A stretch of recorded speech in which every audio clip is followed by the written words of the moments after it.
Salut les amis et bienvenue dans cette nouvelle vidéo. Aujourd'hui est un jour assez spécial car ma chaîne et moi fêtons notre anniversaire aujourd'hui. Il y a un an de cela, le 26 mars 2021, j'avais publié ma première vidéo sur cette chaîne. Je me rappelle que j'étais stressé, que j'avais peur de ce que les gens allaient penser, mais j'ai décidé de le faire quand même. Et maintenant avec du recul, je pense que c'était l'une des meilleures décisions que j'ai prises de toute ma vie. Car maintenant j'adore faire des vidéos sur internet et ça fait partie intégrante de ma vie et je sais que je veux faire ça encore pour très longtemps. Car faire des vidéos sur internet a donné plus de sens à ma vie. Et quand on est sérieux par rapport à ça et qu'on veut continuer à faire des vidéos sur internet, un youtubeur a besoin d'une seule chose plus que tout, et c'est toi. Car tout ce temps qu'on passe à préparer des vidéos, on le fait dans l'unique but de créer un contenu qui a une valeur ajoutée à ta vie. Donc aujourd'hui j'aimerais profiter de cette occasion pour te parler un peu de moi et de ma chaîne, et répondre à quelques questions qu'on me pose souvent. Pourquoi avoir choisi ce nom? Quel est mon projet pour la chaîne au futur? Comment j'ai commencé à faire des vidéos, comment je m'appelle. Je commence toujours mes vidéos en disant que je m'appelle Simo, car c'est le prénom avec lequel j'ai grandi. Et mon prénom officiel, c'est Mohamed ou Mohamed. Je ne sais pas comment expliquer ça au nom marocain, mais en fait au Maroc, si tu t'appelles par exemple Younes, on pourrait t'appeler Si Younes. Le Si étant un préfixe de respect et d'affection. Donc Mohamed devient Si Mohamed, qui une fois raccourci devient Simo. Si tu trouves que c'est compliqué, alors imagine que je dois expliquer ça à chaque fois aux gens ici en France. Je me rappelle pas exactement comment j'ai commencé à m'appeler comme ça, mais apparemment, selon mon pote Hassan, une fois qu'on était gamin, je suis venu, j'ai rejoint ma clique et je leur ai dit, vous savez quoi, vous allez commencer à m'appeler Simo, sinon je ne répondrai pas. Et une dizaine d'années d'après, maintenant je m'appelle Simo et c'est un prénom avec lequel je m'identifie un peu plus. Alors aujourd'hui, j'ai 28 ans. Et si tu veux me souhaiter un joyeux anniversaire, tu peux le faire en commentaire ici en bas, ça me fera beaucoup plaisir. J'ai grandi dans une petite ville de 140 000 habitants qui s'appelle Settat. C'est une ville que j'adore car on se sent très bien là. Et j'aime aussi raconter l'histoire de la ville. En fait, le nom Settat vient de Stat.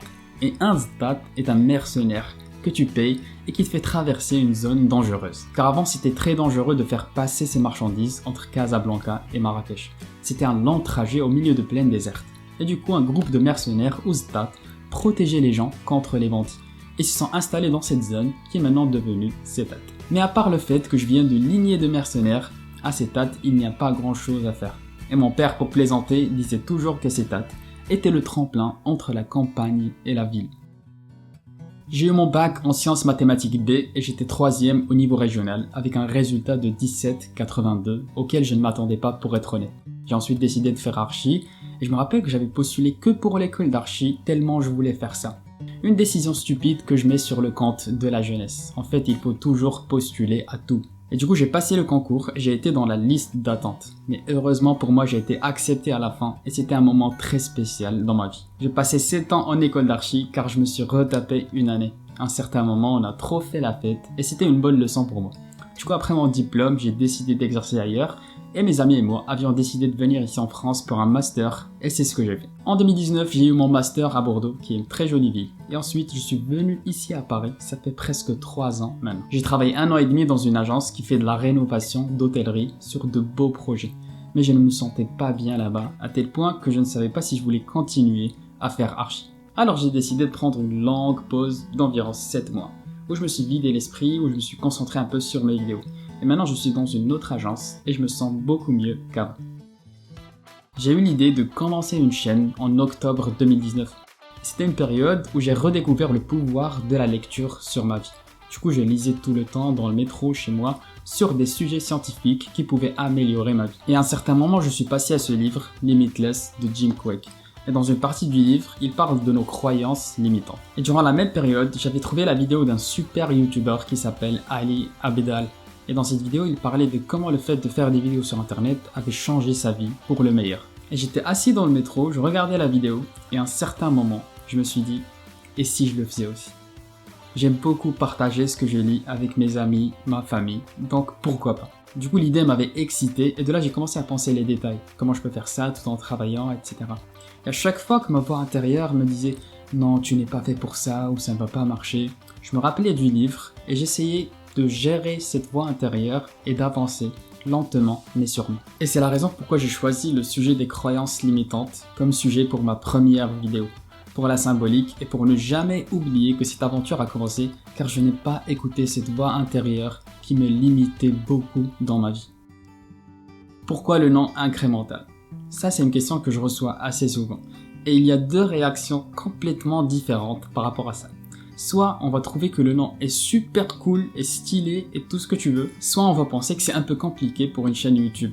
Et honnêtement, moi aussi j'avais mes doutes sur le nom, mais ça signifiait quelque chose pour moi, alors je suis parti avec. Le mot incrémental signifie un processus qui se développe petit à petit. Et la première fois que j'ai entendu ce nom, c'était grâce à un architecte qui s'appelle Alejandro Aravena, qui était connu pour ses projets incrémentaux. Car beaucoup de ses projets n'étaient jamais finis. Et l'idée derrière, c'était de pouvoir offrir des logements décents à des classes vulnérables avec un prix raisonnable, ce qui n'est pas du tout facile à faire. Et du coup, pour faire cela, il leur offrait un demi-logement avec un potentiel. Et les habitants pouvaient eux-mêmes finir leur logement selon leurs propres moyens, petit à petit. Et c'est sur ce même principe que j'avais imaginé ma chaîne. Chaque vidéo sera une petite pièce du puzzle qui permet d'améliorer un petit truc dans notre vie. Ensuite vient une autre vidéo et ainsi de suite dans un processus incrémental qui a pour but de construire une vie plus heureuse et plus épanouie. Pourquoi le sujet du développement? On me demande souvent pourquoi je ne fais pas des vidéos sur le gaming ou la tech, parce que c'est ce qui marche sur YouTube et ça rapporte de l'argent rapidement aux gens.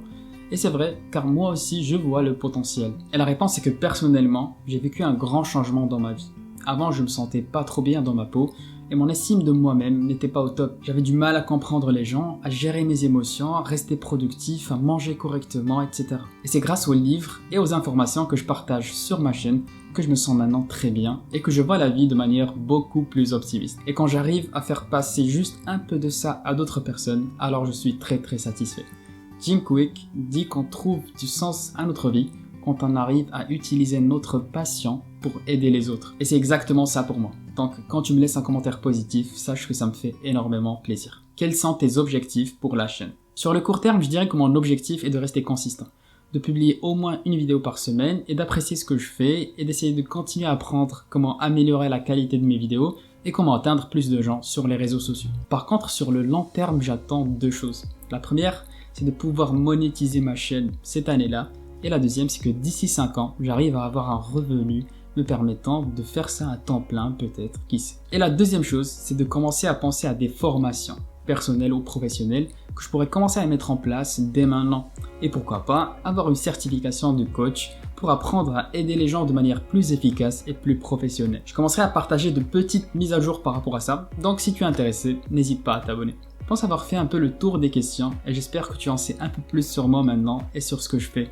C'était une bonne année, j'ai beaucoup apprécié et j'espère que l'année prochaine sera encore mieux et que tu seras là en train de regarder et d'apprendre avec moi. Merci d'avoir regardé jusqu'à la fin et j'espère te revoir très soon. En ce qui me concerne, j'ai un anniversaire à préparer, donc salut!